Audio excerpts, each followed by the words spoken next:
C P Yogeshwar. ಯಾಕೆ C P Yogeshwar? C P Yogeshwar ಯಾಕೆಂದರೆ ಸುಮಾರು 25 ವರ್ಷದಿಂದ ಚನ್ನಪಟ್ಟಣ ತಾಲೂಕಲ್ಲಿ ಎಮ್ ಎಲ್ ಎ ಆಗಿ ಅವರು ಹಲವು ಅಭಿವೃದ್ಧಿ ಕಾರ್ಯಗಳು ಮಾಡಿದ್ದಾರೆ. ಎಲ್ಲಕ್ಕಿಂತ ಹೆಚ್ಚಾಗಿ ನೀರಾವರಿ, ಯಾವ ತಾಲೂಕು ನೀರಾವರಿ ಆಗದೆ ಇರೋದನ್ನ ಸಿ ಪಿ ಯೋಗೇಶ್ವರ್ ಅವರು. ಸೊ ಸಿಂಸಾ ನದಿ ಇಗ್ಲೂರು ಡ್ಯಾಮಿಂದ ಕಣ್ವಾಗೆ ಒಂದು 40 ಕಿಲೋಮೀಟ್ರ್ ಆಗುತ್ತೆ. ಅಲ್ಲಿಂದ ಏತ ನೀರಾವರಿ ಮಾಡಿ ಇವತ್ತು ರೈತರ ಬದುಕು ತುಂಬ ಸುಖ ಜೀವನವಾಗಿ ನಡೆಸ್ತಾ ಇದ್ದಾರೆ.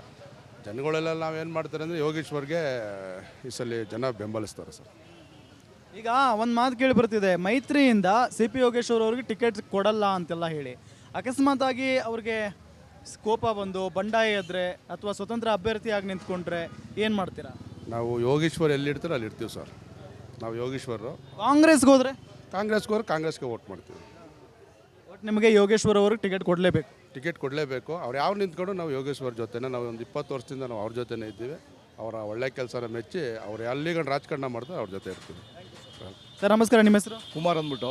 ಓಕೆ, ಏನಾಗ್ಬೋದು ಸರ್ ಈ ಸರಿ ಬೈ ಎಲೆಕ್ಷನಲ್ಲಿ? ಯಾಕೆಂತ ಹೇಳಿದರೆ ಡಿ ಕೆ ಶಿವಕುಮಾರ್ ಭಾಳ ಓಡಾಡ್ತಿದ್ದಾರೆ, ಇದ್ರ ಜೊತೆಗೆ ಅವರೇ ನಿಲ್ತಾರೆ ಅನ್ನೋ ಮಾತಿದೆ.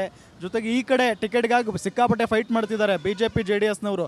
ಯಾರಾದರೆ ಸೂಕ್ತ ಇಲ್ಲಿ? ಸಿ ಪಿ ಯೋಗೇಶ್ವರ ಆಗಲೇಬೇಕು ಸಾಹೇಬರು. ಅವ್ರಿಗೆ ಗೆದ್ದರೆ ಒಳ್ಳೆಯದು. ಕುಡಿಯೋಕ್ಕೆ ನೀರು ಇರಲಿಲ್ಲ, ರೋಡ್ ಇರಲಿಲ್ಲ, ಚರಂಡಿ ಇರಲಿಲ್ಲ, 100 ಕೋಟಿ ರೂಪಾಯಿ ಕೆಲಸ ತಂದಿದ್ದಾರೆ.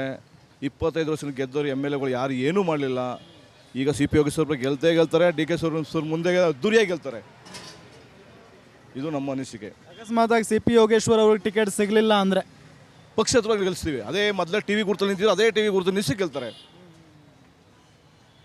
ಹೌದು, ನಿಮ್ಮ ಬೆಂಬಲ ಮಾತ್ರ ಸಿ ಪಿ ಯೋಗೇಶ್ವರ್? ಹೌದು, ಸಿ ಪಿ ಯೋಗೇಶ್ವರ್ ಅವ್ರಿಗೆ.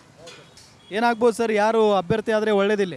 ನಮಗೆ ಕರ್ನಾಟಕದಲ್ಲಿ ಕಾಂಗ್ರೆಸ್ ಸರ್ಕಾರ ಇರೋ ದೆಸೆಯಿಂದ ಕಾಂಗ್ರೆಸ್ಸಿಂದ ಅಭ್ಯರ್ಥಿ ಆದರೆ ಕಾಂಗ್ರೆಸ್ ಅಭ್ಯರ್ಥಿ ಗೆಲುವು ಖಚಿತ. ಯಾರಾಗ್ಬೋದು ಕಾಂಗ್ರೆಸ್ ಅಭ್ಯರ್ಥಿ? ಕಾಂಗ್ರೆಸ್ ಅಭ್ಯರ್ಥಿ ಯಾರಾದರೂ ಕಾಂಗ್ರೆಸ್ ಆದರೆ ಕಾಂಗ್ರೆಸ್ ಗೆಲ್ಲೋದು ಖಚಿತ. ಚನ್ನಪಟ್ಟಣ ತಾಲೂಕು ಕೆ ಶಿವಕುಮಾರ್ ಬಂದರೆ ಅವರು ಗೆಲುವು ಖಚಿತ. ಅದೇ ಎಲ್ಲರೂ ಹೇಳ್ತಿದ್ದಾರೆ ಡಿ ಕೆ ಶಿವಕುಮಾರ್ ಅವರಿಗೆ ಇಷ್ಟು ದಿನ ಚನ್ನಪಟ್ಟಣ ನೆನಪಾಗ್ಲಿಲ್ವಾ ಅಂತ. ಇಷ್ಟು ನೆನಪ ಇಲ್ಲ. ಚನ್ನಪಟ್ಟಣದಲ್ಲೇ ಕೆಲವು ಸಣ್ಣ ಪುಟ್ಟ ಗೊಂದಲಗಳಿದ್ದು, ನಮ್ಮ ಗ್ಯಾರಂಟಿಯಿಂದ MP ಎಲೆಕ್ಷನಲ್ಲಿ ಕಾಂಗ್ರೆಸ್ಗೆ ಸ್ವಲ್ಪ ಮೋಸ ಆಯಿತು. ಅದ್ರ ದೆಸೆಯಿಂದ ಈಗ ಚನ್ನಪಟ್ಟಣದಲ್ಲಿ MLA ಸ್ಥಾನ ತೆರವಿರೋದ್ರಿಂದ ಕಾಂಗ್ರೆಸ್ ಅಭ್ಯರ್ಥಿ ನಿಲ್ಸ್ಕೊಂಡು ಗೆಲ್ಲಿಸ್ಬೇಕಂತ ಡಿ ಕೆ ಶಿವಕುಮಾರ್ ಚನ್ನಪಟ್ಟಣ ಕಾಲಿಟ್ಟಿದ್ದಾರೆ.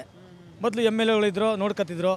ಈಗ ಅವರಿಲ್ಲ, ಅದಕ್ಕೆ ಕಾಂಗ್ರೆಸ್ ಗೆಲ್ಸ್ಕೊಂಡು ಕಾಂಗ್ರೆಸ್ಸಿನ ಚನ್ನಪಟ್ಟಣದಲ್ಲಿ MLA ಮಾಡ್ಕೊಂಡು ಚನ್ನಪಟ್ಟಣ ಅಭಿವೃದ್ಧಿಗೆ ಹಣ ತೊಟ್ಟಿದ್ದಾರೆ. ಅದಕ್ಕೋಸ್ಕರ ಚನ್ನಪಟ್ಟಣಕ್ಕೆ ಬರ್ತಾ ಇದ್ದಾರೆ. ಸಿ ಪಿ ಯೋಗೇಶ್ವರು ಸ್ಟ್ರಾಂಗ್ ಅಭ್ಯರ್ಥಿಯಾಗಿ ಕಾಣಿಸ್ತಿದ್ದಾರೆ ಇಲ್ಲಿ NDA ಕಡೆಯಿಂದ. ಇನ್ನೂ ಅಭ್ಯರ್ಥಿ ಆಗಿಲ್ಲ, ಬಟ್ ಸಿಕ್ಕಾಪಟ್ಟೆ ಫೈಟ್ ಇದೆ ಅಲ್ಲೂ ಕೂಡ. ಸೊ ಯಾಕಂದರೆ BJP ಓಟು JDS ಓಟು ಒಂದು ಕಡೆ ಆಗುತ್ತೆ, ಕೇವಲ ಕಾಂಗ್ರೆಸ್ ಓಟು ಒಂದು ಕಡೆ ಆಗುತ್ತೆ. ಗೆಲುವು ಅಷ್ಟು ಈಸಿನಾ? ತುಂಬ ಕಷ್ಟ ಇರುತ್ತೆ. ಆದರೂ ಕಾಂಗ್ರೆಸ್ಸಿಂದ ಯಾರಿಗೆ ಟಿಕೆಟ್ ಕೊಟ್ಟರು ಕಾಂಗ್ರೆಸ್ ಗೆಲ್ಲೋದು ಖಚಿತ. ಗ್ಯಾರಂಟಿ ನ್ಯೂಸ್, ಸುದ್ದಿ ಖಚಿತ, ನ್ಯಾಯ ನಿಶ್ಚಿತ.